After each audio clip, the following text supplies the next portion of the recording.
নমস্কার বন্ধুরা, কৃষ্ণকথা চ্যানেলে আপনাদের স্বাগত। বন্ধুরা, আজ থেকে প্রায় ৫,০০০ বছর পূর্বে মহাভারতের যুদ্ধে ভগবান শ্রীকৃষ্ণ অর্জুনকে গীতার উপদেশ দিয়েছিলেন। এটা মনে করা হয় যে গীতায় জীবনের সমস্ত রকম সমস্যার সমাধান আছে। গীতায় বলা শ্রীকৃষ্ণের বাণী আজও জীবনে এগিয়ে যাওয়ার অনুপ্রেরণা দেয়।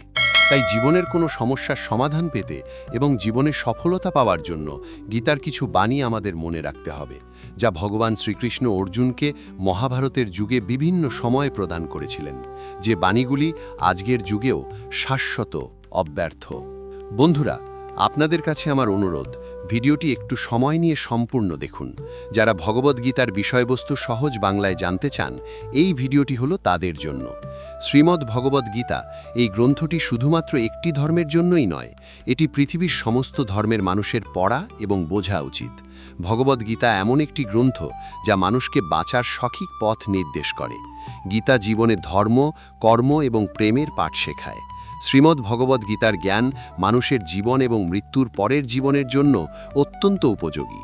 গীতা শুধুমাত্র একটি গ্রন্থ নয়, এটি হলো একটি জীবন দর্শন এবং তা অনুসরণ করা প্রত্যেকটি ব্যক্তির পক্ষে সর্বশ্রেষ্ঠ পন্থা। যে ব্যক্তি গীতার পথ অবলম্বন করে সেই ব্যক্তিও সর্বশ্রেষ্ঠ হয়। শোনা যায়, যে ঘরে প্রত্যেক দিন গীতা পাঠ করা হয়, ভগবান শ্রীকৃষ্ণ স্বয়ং সেই বাড়িতে বিরাজ করেন। গীতায় মোট 18টি অধ্যায় এবং 700 শ্লোক আছে, যা প্রত্যেকের পক্ষে পড়া এবং বোঝা একটু কঠিন হয়ে পড়ে। তাই আজকের এই বিশেষ ভিডিওতে শ্রীমদ্ ভগবদ্গীতার 251টি শ্লোকের সহজ বাংলা অনুবাদ আপনাদের সামনে উপস্থাপন করছি। সনাতন ধর্মের সর্বশ্রেষ্ঠ গ্রন্থ এই ভগবদ্গীতার বাণীগুলি পারলে প্রতিদিন শ্রবণ করবেন। ভগবান শ্রীকৃষ্ণ বলেন, যেরকম অন্ধকারে আলো উজ্জ্বল হয়, ঠিক সেরকমই সত্য সবসময় উজ্জ্বল হয়। এই জন্য তিনি মনুষ্যকে সর্বদা সত্যের পথেই চলতে বলেছেন। আমাদের শরীরের মধ্যে যে আত্মা রয়েছে তা হলো অবিনশ্বর। এই আত্মাকে অস্ত্র দিয়ে ছেদন করা যায় না। অগ্নি তাকে জ্বালাতে পারে না, জল তাকে ভেজাতে পারে না, এমনকি বায়ু তাকে শুষ্ক করতে পারে না। যেরকম মনুষ্য তার পুরাতন বস্ত্র পরিত্যাগ করে নতুন বস্ত্র পরিধান করে, আত্মাও সেরকম পুরাতন জীর্ণ শরীর পরিত্যাগ করে নতুন শরীর ধারণ করে। এটাই প্রকৃতির নিয়ম। এই সত্য স্বীকার করে ভয় মুক্ত হয়েই জীবনযাপন করা উচিত। প্রকৃত জ্ঞানী ব্যক্তিরা না তো মৃত ব্যক্তির জন্য শোক করেন, না তো জীবিত ব্যক্তির জন্য শোক করেন, কারণ তিনি জানেন যে ব্যক্তির মৃত্যু হয়েছে তার জন্ম হওয়া নিশ্চিত, আর যে ব্যক্তি জীবিত আছেন তার মৃত্যু হওয়া নিশ্চিত। কর্মই হলো মনুষ্যের সবথেকে বড় ধর্ম। ভগবান শ্রীকৃষ্ণ গীতায় অর্জুনকে বলেছেন, মানুষ কর্ম করার জন্যই জন্মগ্রহণ করে, আর কর্ম না করে কেউ এক মুহূর্তও থাকতে পারে না। শয়নে, স্বপ্নে, জাগরণে সমস্ত ব্যক্তি কর্ম করে থাকে। এটাই হলো নিয়তি, এটাই হলো প্রকৃতির ধর্ম। শ্রীকৃষ্ণ বলেন, পরিণামের চিন্তা না করে মানুষকে কর্তব্য পালন করতে হবে। সবসময় ভালো কর্ম করতে হবে, কারণ কর্ম এমন একটি ফসল যা মানুষকে কোনো না কোনো দিন কাটতেই হবে। যা হয়ে গেছে তা ভালোর জন্যই হয়েছে, যা হচ্ছে তা আমাদের ভালোর জন্যই হচ্ছে, আর ভবিষ্যতে যা হবে তা আমাদের ভালোর জন্যই হবে।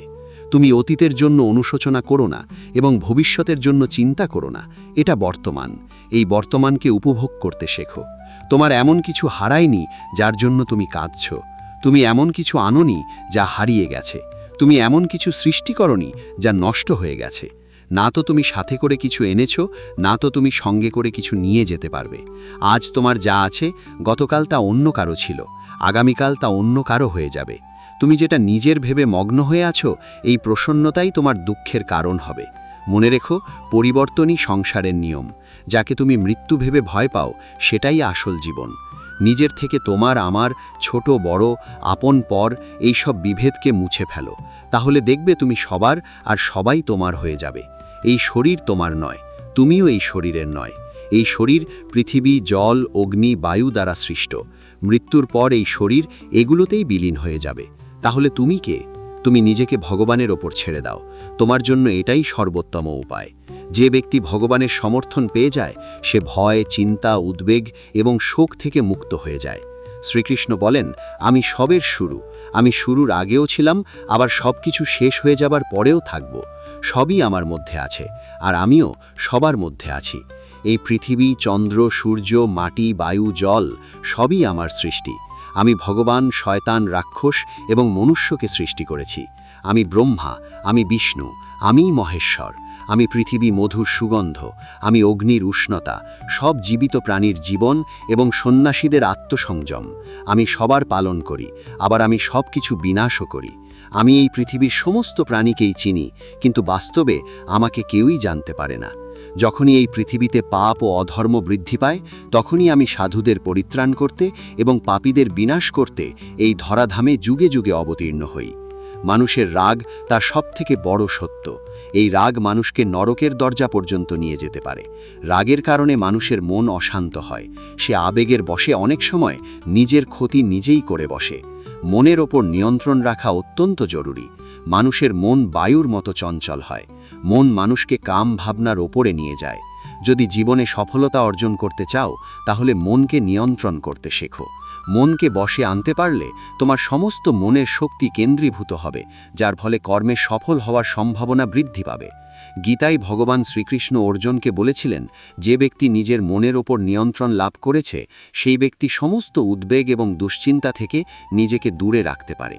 অন্যদিকে যে ব্যক্তি নিজের মনকে নিয়ন্ত্রণ করতে পারে না, তার মন তার সবথেকে বড় শত্রু হয়ে যায়।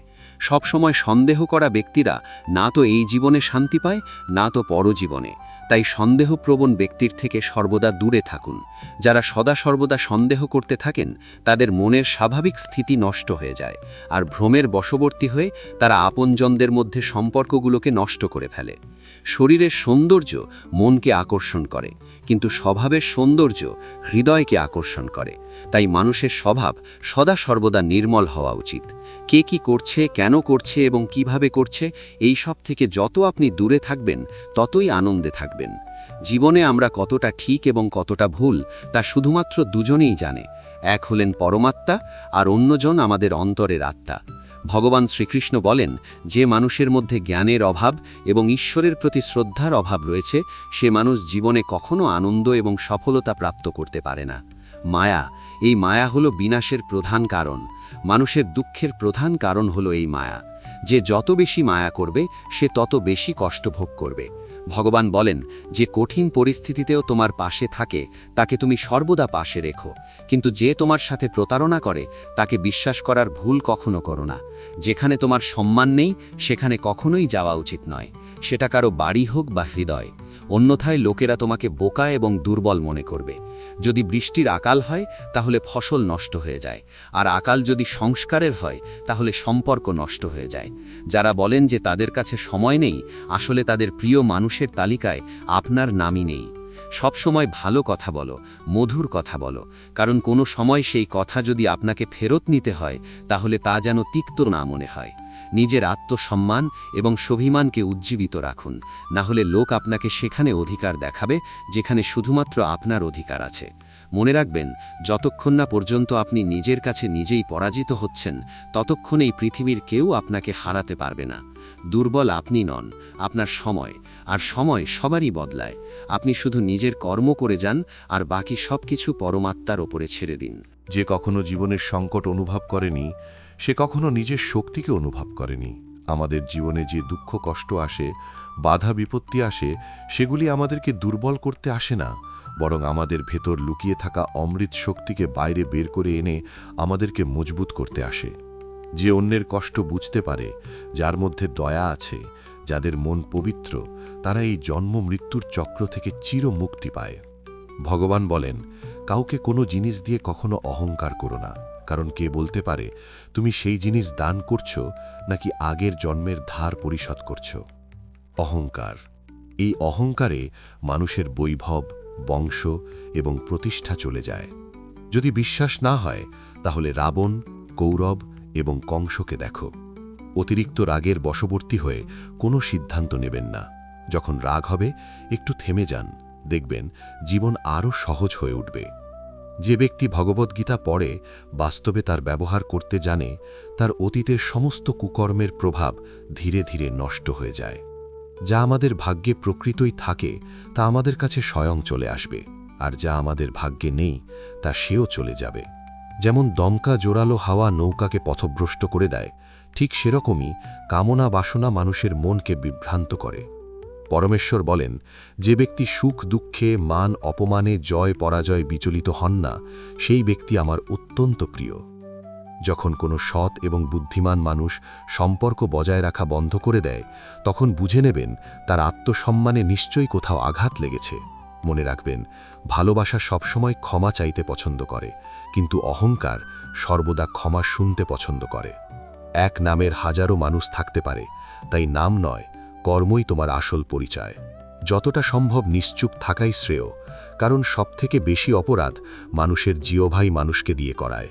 কাউকে প্রতারণা করা বা ছলনা করা হলো ঋণের মতো, যা আপনি একদিন অন্য কারোর থেকে অবশ্যই ফেরত পাবেন। আমরা চক্ষু দিয়ে সবাই দেখতে পাই, কিন্তু একটি ভালো দৃষ্টি হলো সেটাই যে নিজের মধ্যে দোষ এবং অন্যের গুণ দেখতে পায়। সেই ব্যক্তিকে কখনো বিশ্বাস করো না যে সময়ের সাথে নিজের স্বভাবকে পরিবর্তন করে ফেলে। জীবনে কখনো অন্যের সাথে নিজেকে তুলনা করবেন না। আপনি যেমনই হন, সেটাই আপনার পক্ষে সর্বশ্রেষ্ঠ। আমরা আমাদের জীবন পরিবর্তন করার সময় পাই, কিন্তু সময় পরিবর্তন করার জন্য নতুন জীবন পাওয়া যায় না। যা হওয়ার থাকে তা হয়েই থাকে, আর যা হওয়ার নয় তা কখনো হয় না।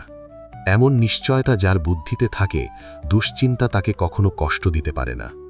ভালো মন নিয়ে কোনো কাজ করলে তা কখনো ব্যর্থ হয় না। একদিন না একদিন তার ফল আপনি অবশ্যই পাবেন। জীবনে আমরা অনেক ভুলই করে থাকি, কিন্তু জীবনের সবথেকে বড় ভুল হলো সেটাই যেটা থেকে আমরা কিছু শিখতে পারি না। তুমি আজ যে কর্ম করছো তার ফল তুমি কাল অবশ্যই পাবে, আর আজ যা তোমার কাছে আছে তা তোমারই করা, তোমারই অতীতের কর্মের ফল। শ্রীকৃষ্ণ বলেন, যে মানুষ শ্রদ্ধা সহকারে আমাকে ভক্তি করে, আমি তাকে সেই সব জিনিস দিয়ে থাকি যা তার কাছে নেই, আর যা তার কাছে থাকে আমি তাকে রক্ষাও করি। কারো ভালো করতে যদি তুমি অক্ষম হও, তাহলে তার খারাপ চিন্তাও করো না, কারণ পৃথিবী দুর্বল হতে পারে, কিন্তু পৃথিবী যিনি বানিয়েছেন তিনি দুর্বল নন। সত্য এবং মিথ্যার মধ্যে প্রধান পার্থক্য হলো এই যে সত্য কখনো দাবি করে না যে সেই সত্য, কিন্তু মিথ্যা সর্বদা দাবি করে যে সেই সত্য। শ্রীকৃষ্ণ বলেন, যে কুকর্ম করা মানুষ রাক্ষস প্রবৃত্তির সঙ্গে জুড়ে আছে, আর মায়া যাদের বুদ্ধি হরণ করেছে তারা আমাকে পাওয়ার চেষ্টা কখনোই করে না। সৎসঙ্গ ব্যক্তিদের সর্বদা ভালো ব্যবহার করা উচিত, কারণ তাদের পদচিহ্নের ওপরই সামান্য ব্যক্তিরা নিজেদের পথ তৈরি করে। সঠিক কর্ম সেটা নয় যার পরিণাম সর্বদা সঠিক হয়, বরং সঠিক কর্ম হলো সেটা যার উদ্দেশ্য কখনো খারাপ হয় না। মানুষ সর্বদা তার ভাগ্যকে দোষারোপ করে, এটা জেনেও যে ভাগ্যের ওপরে হলো কর্ম যা তার নিজের হাতেই আছে। জন্মের সাথে সাথে মৃত্যু নির্ধারিত হয়ে যায়, তাই যা অবশ্যম্ভাবী তাকে ভেবে শোক করে কী লাভ। মানুষ তার হৃদয় থেকে যা দান করতে পারে, হাত দিয়ে তা করতে পারে না, আর নিশ্চুপ থেকে সে যা বলতে পারে তা শব্দ দিয়ে প্রকাশ করতে পারে না। যে জিনিস আমাদের হাতের বাইরে, তার জন্য সময় নষ্ট করা মূর্খতার লক্ষণ। ইতিহাস বলে গতকাল সুখের ছিল, বিজ্ঞান বলে আগামীকাল সুখের হবে, কিন্তু ধর্ম বলে যদি মানুষের মন পরিষ্কার ও নির্মল হয় তাহলে প্রতিটা দিনই সুখের। খুব সুখে এবং খুব দুঃখে কখনো কোনো সিদ্ধান্ত নেওয়া উচিত নয়, কারণ এই দুই পরিস্থিতি আপনাকে কখনো সঠিক সিদ্ধান্ত নিতে দেয় না। ভগবানের কাছে করা প্রার্থনা দ্বারা মানুষের পরিস্থিতির পরিবর্তন হোক বা না হোক, কিন্তু ওই প্রার্থনা মানুষের চরিত্রের পরিবর্তন অবশ্যই আনবে। আমাদের অতিরিক্ত চিন্তা এবং মনের ভয় এমন একটি রোগ যার ফলে আমাদের আত্মশক্তি ভেঙে যায়।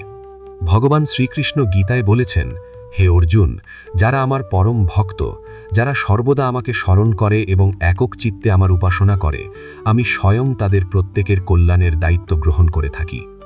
ভালো কাজ করার পরও মানুষ শুধু তোমার খারাপ কাজগুলোই দেখবে, তাই লোকে কি বলবে তাতে কান দিও না, নিজের কাজ নিজে করে যাও। শ্রীকৃষ্ণ বলেন, আমি কারো ভাগ্য তৈরি করি না, সবাই তার নিজের ভাগ্য নিজেই তৈরি করে। হয় তুমি সময়ের সাথে বদলে যাও, অথবা সময়কে বদলাতে শেখো, কিন্তু ভাগ্যকে কখনো দোষারোপ করো না। যে কোনো পরিস্থিতিতেই চলতে শেখো। অন্যের জীবনকে পরিপূর্ণতার সাথে অনুসরণ করার থেকে নিজেকে জেনে অসম্পূর্ণভাবে বেঁচে থাকাও শ্রেয়।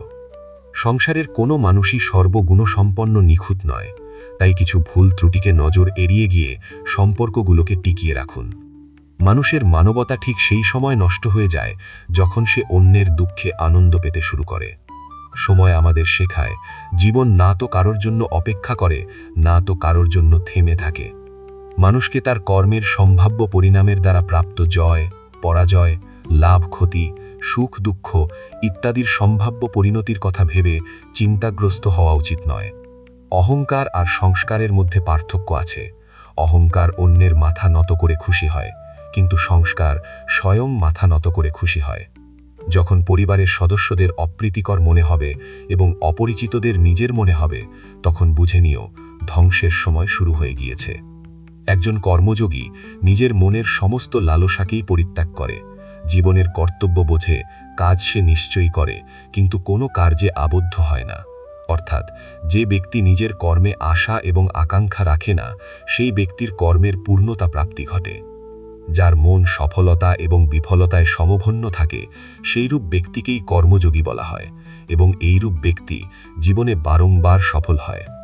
গীতায় ভগবান শ্রীকৃষ্ণ অর্জুনকে বলেছিলেন, হে অর্জুন, আশা থেকে কামনার উদ্ভব হয়, কামনা থেকে অসন্তোষের উদ্ভব হয়, অসন্তোষ থেকে ক্রোধ উৎপন্ন হয়, আর এই ক্রোধ থেকে মোহ জন্ম নেয়। এই মোহ উৎপন্ন হলে মানুষ আচার ব্যবহারের জ্ঞান ভুলে যায়। জ্ঞান ভুলে গেলে বুদ্ধি চলে যায়, সে অনুচিত কার্য করতে থাকে এবং সমাজ এইরূপ ব্যক্তিদের শত্রু হয়ে যায়। তাই হে অর্জুন, তুমি সমস্ত কর্ম আমাকে সমর্পণ করে সমবুদ্ধিরূপ যোগ অবলম্বন করো।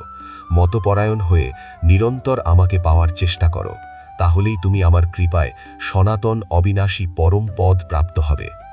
শ্রীমদ্ গীতার নির্দেশকে যথাযথভাবে অনুসরণ করতে পারলে অতি সহজেই সমস্ত ভয় এবং উদ্বেগ থেকে মুক্ত হওয়া যায়। এই জীবনে ভয় ও শোকাদি বর্জিত হয়ে পরবর্তী জীবনে চিন্ময় স্বরূপ অর্জন করা যায়। কেউ যদি আন্তরিকভাবে এবং অত্যন্ত গুরুত্ব সহকারে ভগবদ্গীতা পাঠ করে, তাহলে ভগবানের কৃপায় তার অতীতের কোনো পাপকর্মের ফল তাকে প্রভাবিত করতে পারে না। প্রতিদিন জলে স্নান করে মানুষ নিজেকে পরিষ্কার রাখতে পারে, কিন্তু কেউ যদি ভগবদ্গীতার গঙ্গা জলে একটিবারও স্নান করে, তাহলে তার জড় জীবনের মলিনতা একেবারে বিনষ্ট হয়ে যায়। যেহেতু ভগবদ্গীতার বাণী স্বয়ং পরম পুরুষোত্তম ভগবানের মুখনিসৃত বাণী, তাই এই গ্রন্থ পাঠ করলে আর কোনো বৈদিক সাহিত্য পড়বার দরকার হয় না। গভীর নিষ্ঠা এবং আন্তরিকতার সঙ্গে নিয়মিতভাবে ভগবদ্গীতা শ্রবণ এবং কীর্তন করলে আমাদের অন্তর্নিহিত ভগবদ্ ভক্তির স্বাভাবিক বিকাশ ঘটে। বর্তমান জগৎ মানুষের নানা রকম কাজে এতই ব্যস্ততা থাকে যে তাদের পক্ষে সমস্ত বৈদিক সাহিত্য পড়ার সম্ভব নয়, আর সমস্ত বৈদিক সাহিত্য পড়বার প্রয়োজনও নেই। এই একটি গ্রন্থ ভগবদ্গীতা পাঠ করলে মানুষ সমস্ত বৈদিক জ্ঞানের সার মর্ম উপলব্ধি করতে পারে, কারণ ভগবদ্গীতা হল বেদের সার এবং এই গীতা স্বয়ং ভগবানের মুখনিসৃত উপদেশ বাণী। ঈশ্বর পরম কৃষ্ণ সচ্চিদানন্দ বিগ্রহ গোবিন্দ সর্বকারণ কারণ। বন্ধুরা, আজকের এই ভিডিওটি যদি আপনার ভালো লাগে, তাহলে একটি লাইক ও সাবস্ক্রাইব করতে ভুলবেন না, আর তার সাথে আপনার আপনজনদের মধ্যেও এই ভিডিওটি শেয়ার করে নিন। দেখা হবে আবার অন্য একটি ভিডিওতে। ততক্ষণের জন্য ভালো থাকুন, সুস্থ থাকুন। জয় শ্রীকৃষ্ণ। বন্ধুরা, আজকে এখানেই, দেখা হবে কাল।